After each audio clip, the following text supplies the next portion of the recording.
चलिए हम लोग एनिमल किंगडम का डिस्कस कर लेते हैं।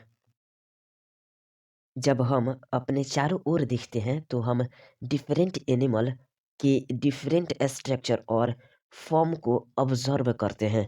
बताइए, अब तक लगभग कितना एनिमल स्पीसीज को डिस्क्राइब किया जा चुका है?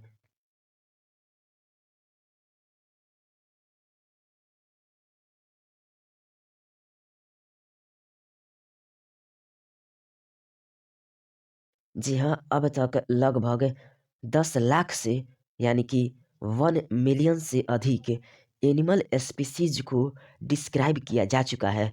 अतः क्लासिफिकेशन इसके लिए अधिक महत्वपूर्ण आधार है। बताइए, क्या क्लासिफिकेशन नई खोजी गई स्पीसीज को सिस्टमैटिक पोजीशन पर रखने में सहायता प्रदान करता है?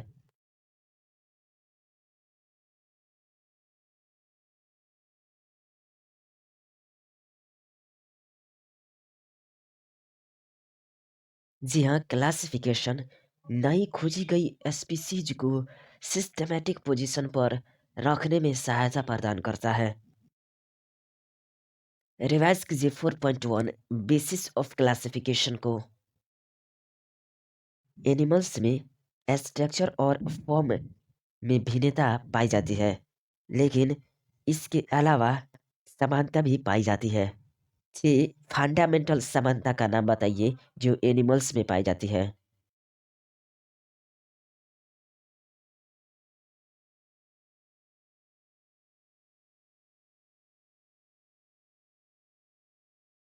जी हाँ, एनिमल्स में स्ट्रक्चर और फॉर्म में भिन्नता होती है, लेकिन इसके अलावा उनमें arrangement of cell, body symmetry, nature of coelom, pattern of digestive, circulatory और रिप्रोडक्टिव सिस्टम में फंडामेंटल समानता पाई जाती है।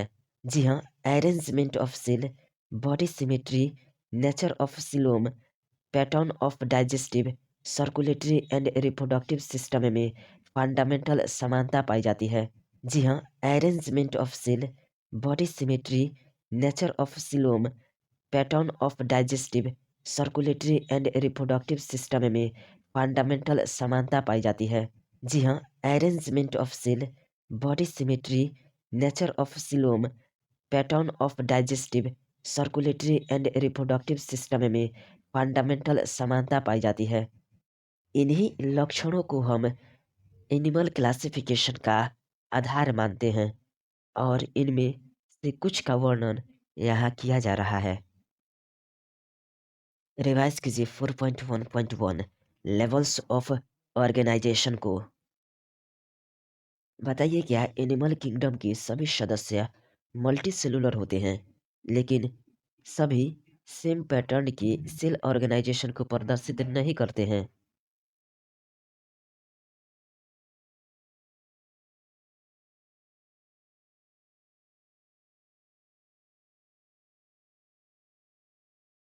जी हाँ, एनिमल किंगडम के सभी सदस्य मल्टी सेलुलर होते हैं, लेकिन सभी सेम पैटर्न की सेल ऑर्गेनाइजेशन को प्रदर्शित नहीं करते हैं।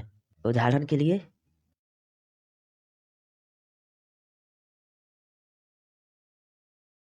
जी हाँ, एनिमल किंगडम के सभी सदस्य मल्टी सेलुलर होते हैं, लेकिन सभी सेम पैटर्न की सेल्स ऑर्गेनाइजेशन को प्रदर्शित नहीं करते।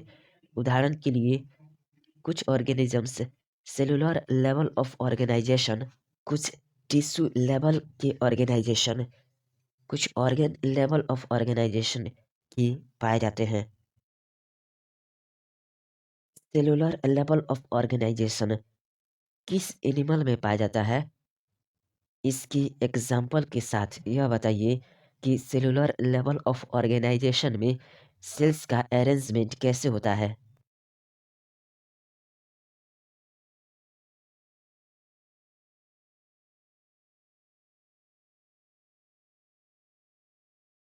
जी हाँ, cellular level of organization sponges में पाया जाता है।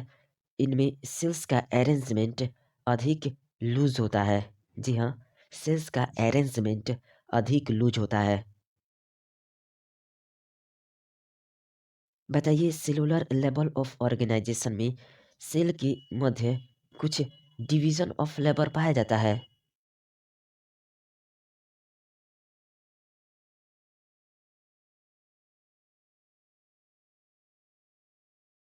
जी हाँ, सेलुलर लेवल ऑफ ऑर्गेनाइजेशन में सेल के मध्य कुछ डिवीजन ऑफ लेबर पाया जाता है। जी हाँ, सेलुलर लेवल ऑफ ऑर्गेनाइजेशन में सेल के मध्य कुछ डिवीजन ऑफ लेबर पाया जाता है। जी हाँ, सेलुलर लेवल ऑफ ऑर्गेनाइजेशन में सेल के मध्य कुछ डिवीजन ऑफ लेबर पाया जाता है। टिश्यू लेवल ऑफ ऑर्गेनाइजेशन वाले एनिमल्स का एक एग्जाम्पल बताइए। साथ ही यह बताइए कि इसमें सेल्स का अरेंजमेंट कैसे होता है, और साथ में यह भी बताइए क्या एक समान कार्य करने वाले सेल्स मिलकर टिश्यू लेवल ऑफ ऑर्गेनाइजेशन में टिश्यू का निर्माण करती है।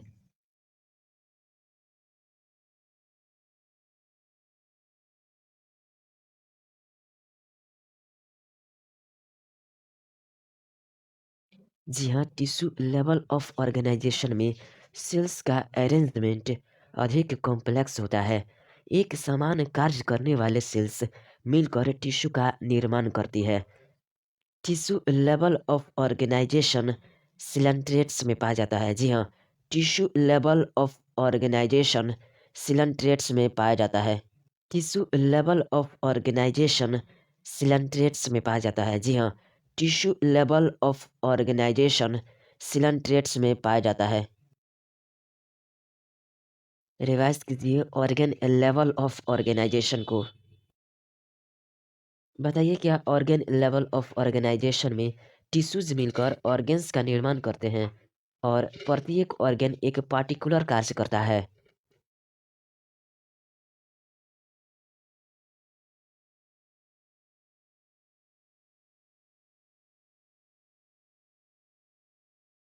जी हाँ, ऑर्गेन लेवल ऑफ ऑर्गेनाइजेशन में टिश्यूज मिलकर ऑर्गेन्स का निर्माण करते हैं, और प्रत्येक ऑर्गेन एक पार्टिकुलर कार्य करता है। बताइए ऑर्गेन लेवल ऑफ ऑर्गेनाइजेशन किस फाइला में पाया जाता है।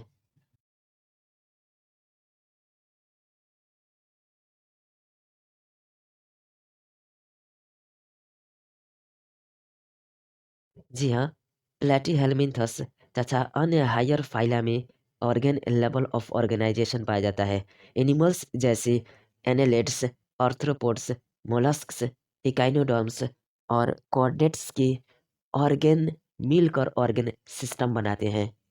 जी हाँ, प्लेटीहेल्मिन्थस तथा अन्य हायर फाइला में ऑर्गेन लेवल ऑफ ऑर्गेनाइजेशन पाया जाता है। एनिमल्स जैसे एनेलिड्स, आर्थ्रोपोड्स, मोलस्क्स, इकाइनोडर्म्स और कॉर्डेट्स के ऑर्गेन मिलकर ऑर्गेन सिस्टम बनाते हैं। जी हाँ, प्लेटीहेल्मिन्थस तथा अन्य हायर फाइला में ऑर्गेन लेवल ऑफ ऑर्गेनाइजेशन पाया जाता है। एनिमल्स जैसे एनेलिड्स, आर्थ्रोपोड्स, मोलस्क्स, इकाइनोडर्म्स और कॉर्डेट्स के ऑर्गेन मिलकर ऑर्गेन सिस्टम बनाते हैं। बताइए क्या विभिन्न एनिमल ग्रुप्स की ऑर्गेन सिस्टम जटिलता दर्शाते हैं।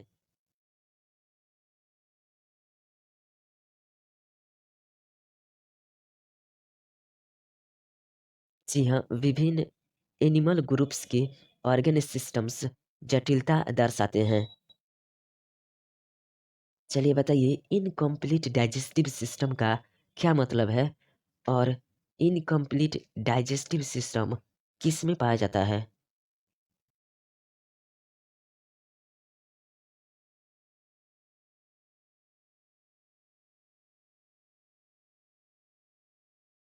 जी हाँ, इनकम्प्लीट डाइजेस्टिव सिस्टम का मतलब होता है कि केवल एक ओपनिंग जो माउथ और एनस दोनों का कार्य करता हो। जी हाँ, इनकम्प्लीट डाइजेस्टिव सिस्टम का मतलब होता है कि केवल एक ओपनिंग जो माउथ और एनस दोनों का कार्य करता हो। जी हाँ, इनकम्प्लीट डाइजेस्टिव सिस्टम का मतलब होता है कि केवल एक ओपनिंग जो माउथ और एनस दोनों का कार्य करता हो। प्लेटीहेल्मिन्थस में जी हाँ, प्लेटीहेल्मिन्थस में इनकम्प्लीट डाइजेस्टिव सिस्टम पाया जाता है। प्लेटीहेल्मिन्थस में जी हाँ, प्लेटीहेल्मिन्थस में इनकम्प्लीट डाइजेस्टिव सिस्टम पाया जाता है। प्लेटीहेल्मिन्थस में जी हाँ, प्लेटीहेल्मिन्थस में इनकम्प्लीट डाइजेस्टिव सिस्टम पाया जाता है। कंप्लीट डाइजेस्टिव सिस्टम में कितने छिद्र होते हैं?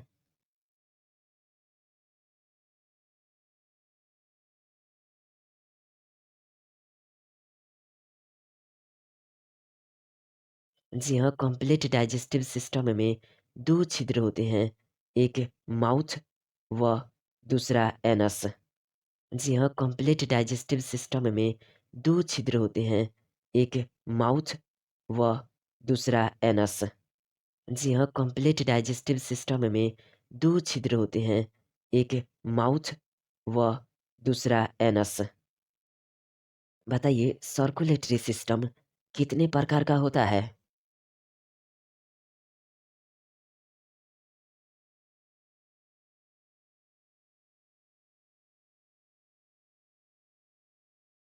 जी हाँ, सर्कुलेटरी सिस्टम भी 2 प्रकार का होता है, ओपन टाइप और क्लोज्ड टाइप।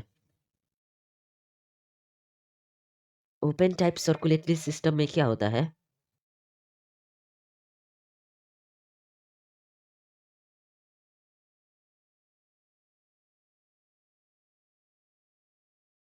जी हाँ, ओपन टाइप सर्कुलेटरी सिस्टम में ब्लड हार्ट के द्वारा पंप किया जाता है। इसमें सेल्स व टिश्यूज सीधे ब्लड के संपर्क में रहते हैं। जी हाँ, ओपन टाइप सर्कुलेटरी सिस्टम में ब्लड हार्ट के द्वारा पंप किया जाता है। इसमें सेल्स व टिश्यूज सीधे ब्लड के संपर्क में रहते हैं। जी हाँ, ओपन टाइप सर्कुलेटरी सिस्टम में ब्लड हार्ट के द्वारा पंप किया जाता है। इसमें सेल्स व टिश्यूज सीधे ब्लड के संपर्क में रहते हैं। क्लोज्ड टाइप सर्कुलेटरी सिस्टम में क्या होता है?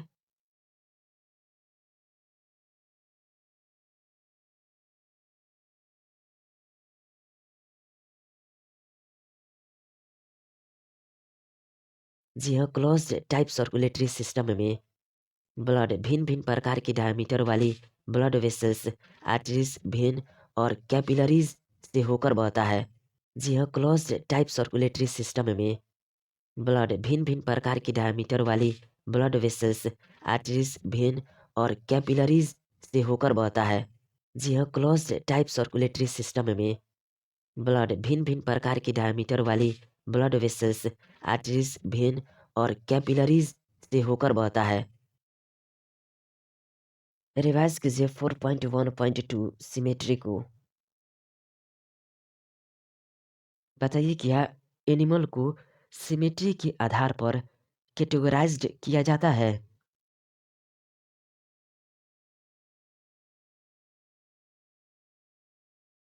जी हाँ, एनिमल को सिमेट्री के आधार पर कैटेगराइज्ड किया जाता है। बताइए एसिमेट्रिकल कौन होते हैं?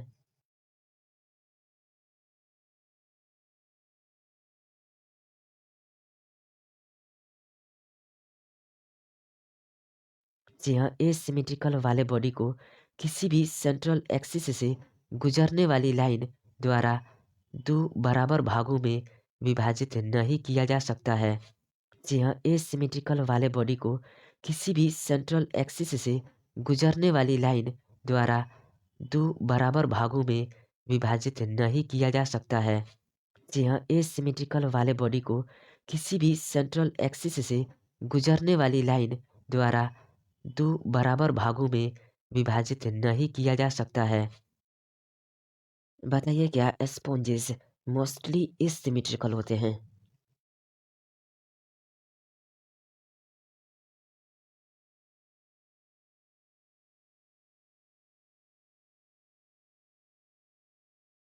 जी हाँ, स्पॉन्जेस मोस्टली एसिमेट्रिकल होते हैं। जी हाँ, स्पॉन्जेस मोस्टली एसिमेट्रिकल होते हैं।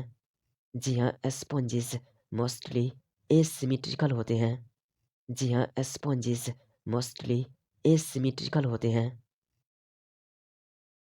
रेडियल सिमेट्री क्या होता है? 3 ऐसे एनिमल्स का नाम बताइए जिनमें रेडियल सिमेट्री पाया जाता है।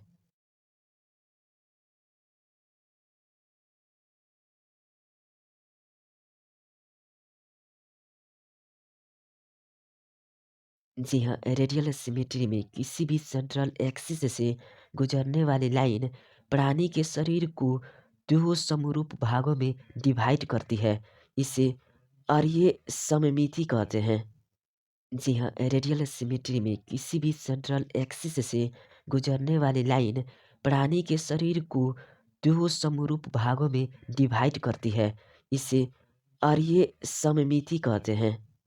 जी हाँ, रेडियल सिमेट्री में किसी भी सेंट्रल एक्सिस से गुजरने वाली लाइन प्राणी के शरीर को 2 समरूप भागों में डिवाइड करती है। इसे अरीय सममिति कहते हैं। यानी कि रेडियल सिमेट्री सिलेंट्रेट्स, टिनोफोर तथा इकाइनोडर्म्स रेडियल सिमेट्री के एग्जाम्पल्स हैं।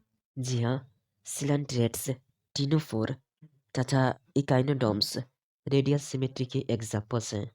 जी हाँ, सिलेंट्रेट्स, टिनोफोर तथा इकाइनोडर्म्स रेडियल सिमेट्री के एग्जाम्पल्स हैं।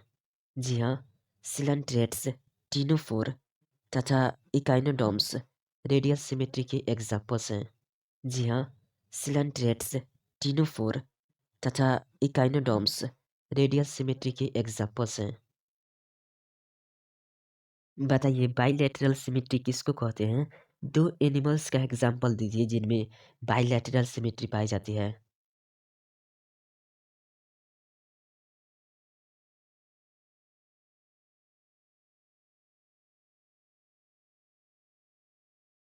जी हाँ, बाइलैटरल सिमेट्री में एक ही प्लेन से गुजरने वाली लाइन द्वारा बॉडी को 2 आइडेंटिकल लेफ्ट व राइट पार्ट में डिवाइड किया जा सकता है।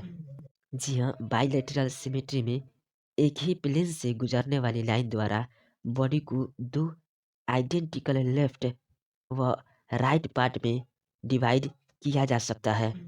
जी हाँ, बाइलैटरल सिमेट्री में एक ही प्लेन से गुजरने वाली लाइन द्वारा बॉडी को 2 आइडेंटिकल लेफ्ट व राइट पार्ट में डिवाइड किया जा सकता है। एनिमल्स जैसे एनालिड्स आर्थ्रोपोड्स में बाइलैटरल सिमेट्री पाई जाती है। एनिमल्स जैसे एनालिड्स आर्थ्रोपोड्स में बाइलैटरल सिमेट्री पाई जाती है। जी हाँ, एनिमल्स जैसे एनालिड्स आर्थ्रोपोड्स में बाइलैटरल सिमेट्री पाई जाती है। जी हाँ, एनिमल्स जैसे एनालिड्स आर्थ्रोपोड्स में बाइलैटरल सिमेट्री पाई जाती है। रिवाइज कीजिए 4.1.3 डिप्लोब्लास्टिक एंड ट्रिप्लोब्लास्टिक ऑर्गेनाइजेशन को।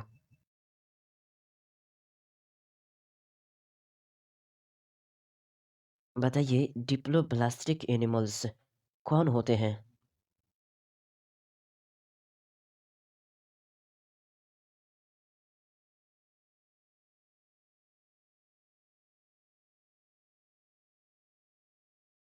जी हाँ, डिप्लोब्लास्टिक एनिमल्स वे एनिमल्स होते हैं जिनमें सेल्स 2 एम्ब्रियोनिक लेयर में अरेंज्ड होती है। आउटर इक्टोडर्म और इनर एंडोडर्म। जी हाँ, डिप्लोब्लास्टिक एनिमल्स वे एनिमल्स होते हैं जिनमें सेल्स 2 एम्ब्रियोनिक लेयर में अरेंज्ड होती है। आउटर इक्टोडर्म और इनर एंडोडर्म। जी हाँ, डिप्लोब्लास्टिक एनिमल्स वे एनिमल्स होते हैं जिनमें सेल्स 2 एम्ब्रियोनिक लेयर में अरेंज्ड होती है। आउटर इक्टोडर्म और इनर एंडोडर्म। डिप्लोब्लास्टिक एनिमल्स का एक एग्जाम्पल बताइए।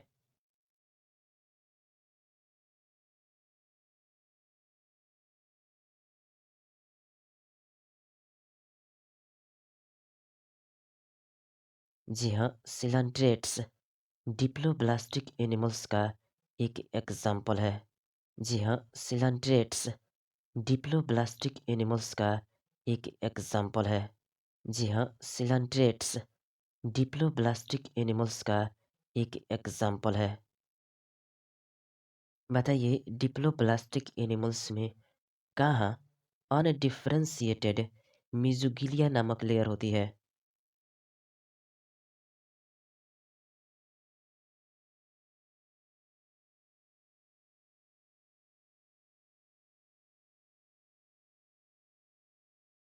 जी हाँ, डिप्लोब्लास्टिक एनिमल्स में सेल्स दो एम्ब्रियोनिक लेयर में अरेंज होती है, आउटर एक्टोडर्म और इनर एंडोडर्म। एग्जाम्पल के लिए सिलेंट्रेट्स, इनमें दोनों लेयर के मध्य जी हाँ, इनमें दोनों लेयर के मध्य में अनडिफरेंशिएटेड मीजोगिलिया नामक लेयर होती है। जी हाँ, इनमें दोनों लेयर के मध्य में अनडिफरेंशिएटेड मीजोगिलिया नामक लेयर होती है। बताइए ट्रिप्लोब्लास्टिक एनिमल्स क्या होता है?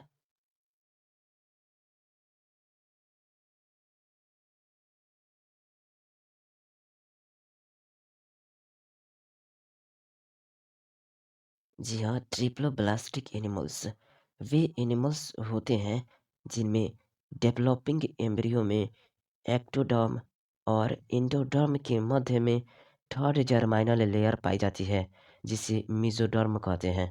जी हाँ, ट्रिप्लोब्लास्टिक एनिमल्स वे एनिमल्स हैं जिनमें डेवलपिंग एम्ब्रियो में एक्टोडर्म और एंडोडर्म के मध्य में थर्ड जर्माइनल लेयर पाई जाती है, जिसे मेसोडर्म कहते हैं। ट्रिप्लोब्लास्टिक एनिमल्स का एग्जाम्पल बताइए।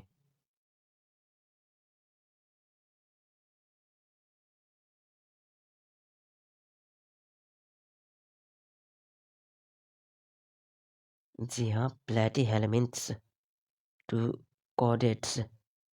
जी हाँ, प्लेटीहेल्मिन्थ्स टू कॉर्डेट्स। जी हाँ, platyhelminthes to chordates triploblastic animals का एग्जाम्पल है। माइंड कैप्चर कीजिए फिगर 4.1 रेडियल सिमेट्री और बी में बाइलेटरल सिमेट्री को। क्या आपको रेडियल सिमेट्री दिख रहा है?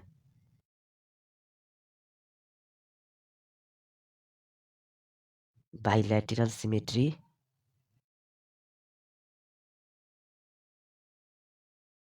डिप्लोब्लास्टिक जर्माइनल लेयर्स में एक्टोडर्म, इंडोडर्म और मेसोगिलिया की लेबलिंग।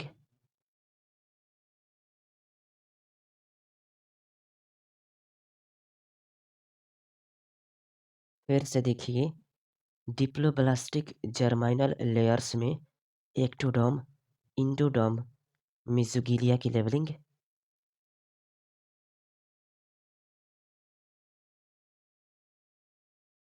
फिर से देखिए डिप्लोब्लास्टिक जर्माइनल लेयर्स में एक्टोडर्म, इंडोडर्म, मेसोगिलिया की लेबलिंग।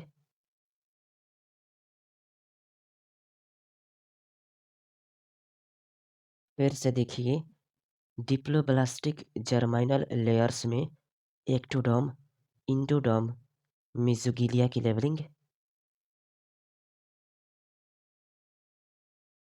ट्रिप्लोब्लास्टिक जर्माइनल लेयर्स में एक्टोडर्म, मेसोडर्म और इंडोडर्म की लेबलिंग।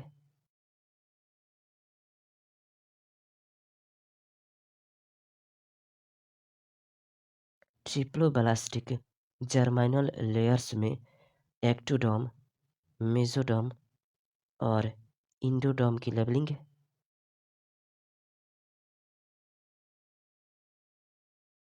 ट्रिप्लोब्लास्टिक जर्माइनल लेयर्स में एक्टोडर्म, मेसोडर्म और इंडोडर्म की लेबलिंग। चलिए रिवाइज कीजिए 2.1.4 सिलोम को। बताइए क्या बॉडी तथा गटवाल के मध्य बनी कैविटी की उपस्थिति अथवा अनुपस्थिति क्लासिफिकेशन में इम्पोर्टेंट है।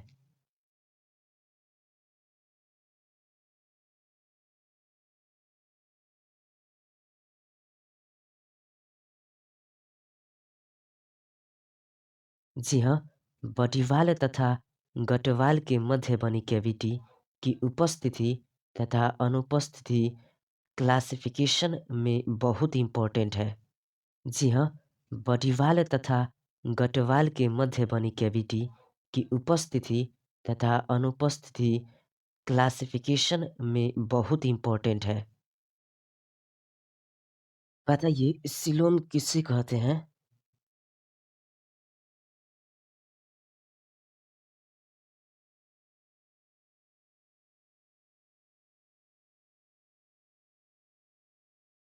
जी हाँ, मेसोडर्म सेलाइन्ड बॉडी कैविटी को सिलोम कहते हैं। जी हाँ, मेसोडर्म सेलाइन्ड बॉडी कैविटी को सिलोम कहते हैं। जी हाँ, मेसोडर्म सेलाइन्ड बॉडी कैविटी को सिलोम कहते हैं। सिलोमेट एनिमल्स का एग्जाम्पल बताइए।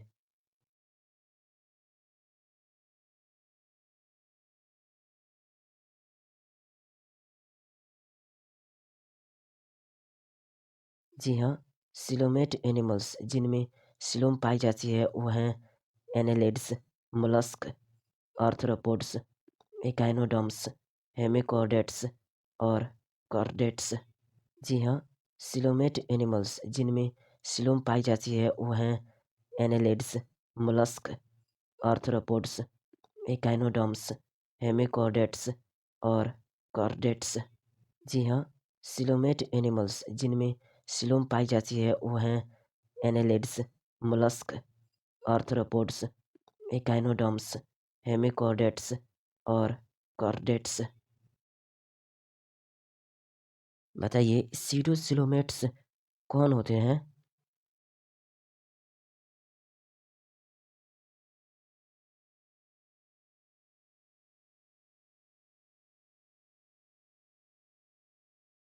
जी हाँ, सीडोसिलोमेट्स वे एनिमल्स होते हैं जिनकी बॉडी कैविटी में मेसोडर्म की लाइनिंग नहीं होती है बल्कि मेसोडर्म स्कैटर्ड पाउचेस के रूप में होती है।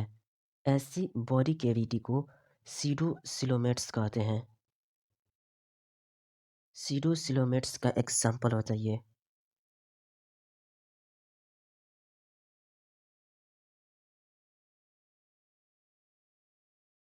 जी हाँ, एस्के हेलमेंथस।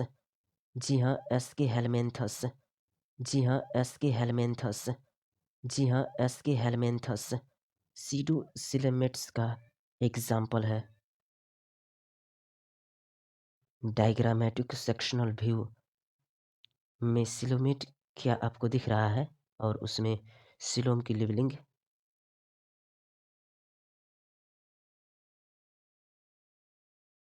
फिर से अपने माइंड में देखिए क्या आपको सिलोमेट में सिलोम की लेबलिंग दिख रही है।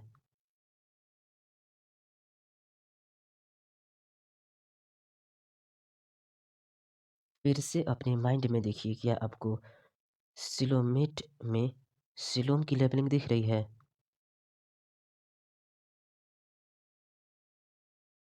सीडोसिलोमेट में सीडोसिलोम की लेबलिंग।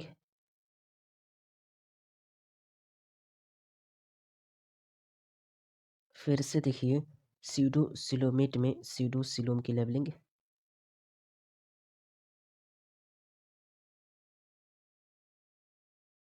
फिर से देखिए सीडोसिलोमेट में सीडोसिलोम की लेबलिंग। ये सिलोमेट में डाइजेस्टिव कैविटी की लेबलिंग।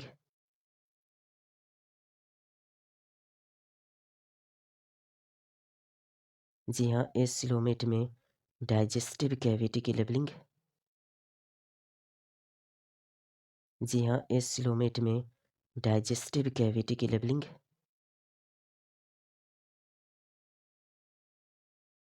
जी हाँ, ये सिलोमेट में डाइजेस्टिव कैविटी की लेबलिंग।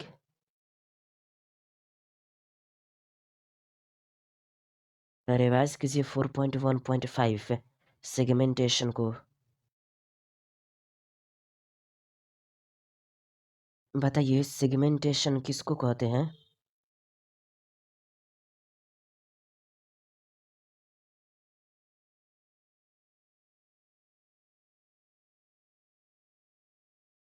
जी हाँ, कुछ एनिमल्स में बॉडी एक्सटर्नली और इंटरनली छोटे-छोटे भागों में डिवाइड होती है, जिनमें कुछ ऑर्गन्स का सीरियल रेपिटेशन होता है। इसे सेगमेंटेशन कहते हैं।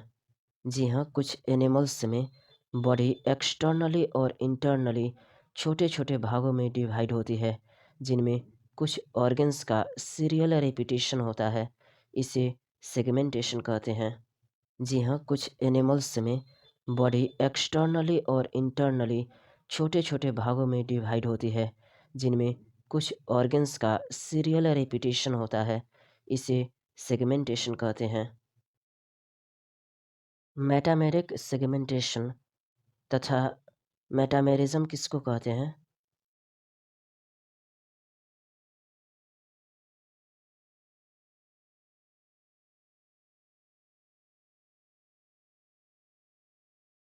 जी हाँ, कुछ एनिमल्स में बॉडी एक्सटर्नली और इंटरनली छोटे-छोटे भागों में डिवाइड होती है, जिनमें कुछ ऑर्गन्स का सीरियल रेपिटेशन होता है।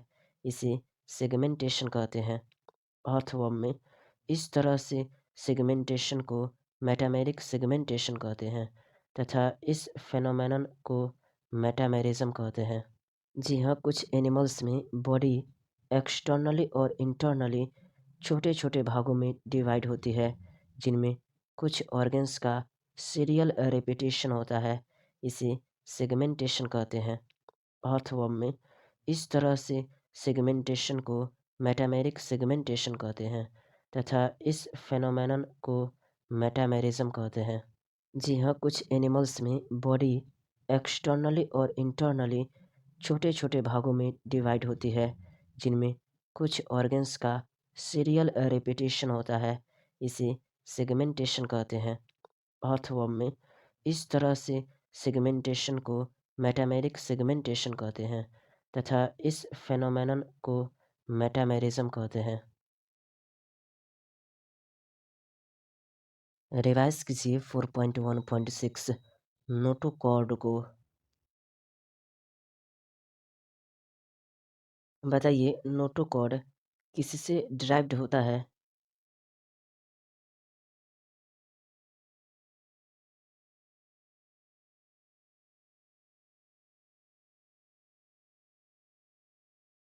जी हाँ, नोटोकॉर्ड मेसोडर्म से डिराइव्ड होता है। जी हाँ, नोटोकॉर्ड मेसोडर्म से डिराइव्ड होता है। जी हाँ, नोटोकॉर्ड मेसोडर्म से डिराइव्ड होता है। बताइए नोटोकॉर्ड क्या होता है?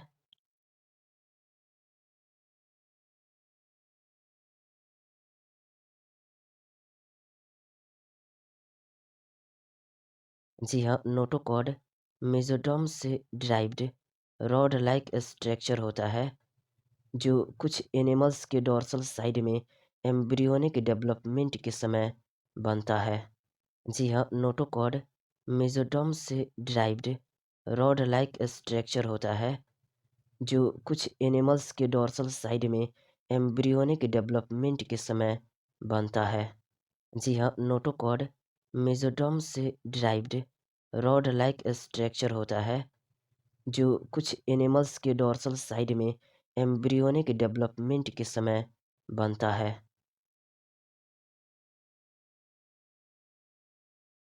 एनिमल्स जिनमें नोटोकॉर्ड होती है उन्हें क्या कहते हैं?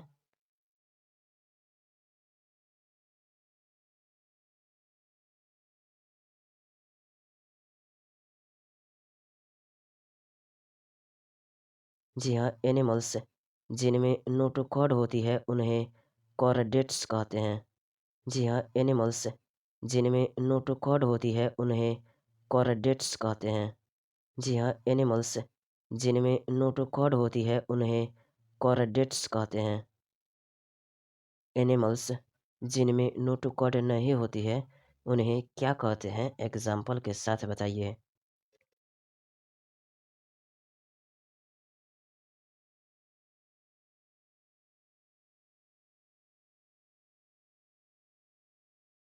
जी हाँ, एनिमल्स जिनमें नोटोकॉड नहीं होती है, उन्हें नॉन कॉडेट्स कहते हैं। पोरिफेरा से इकाइनोडर्मेटा तक नॉन कॉडेट्स हैं। जी हाँ, पोरिफेरा से इकाइनोडर्मेटा तक नॉन कॉर्डेट्स हैं। जी हाँ, पोरिफेरा से इकाइनोडर्मेटा तक नॉन कॉर्डेट्स हैं। जी हाँ, पोरिफेरा से इकाइनोडर्मेटा तक नॉन कॉर्डेट्स हैं।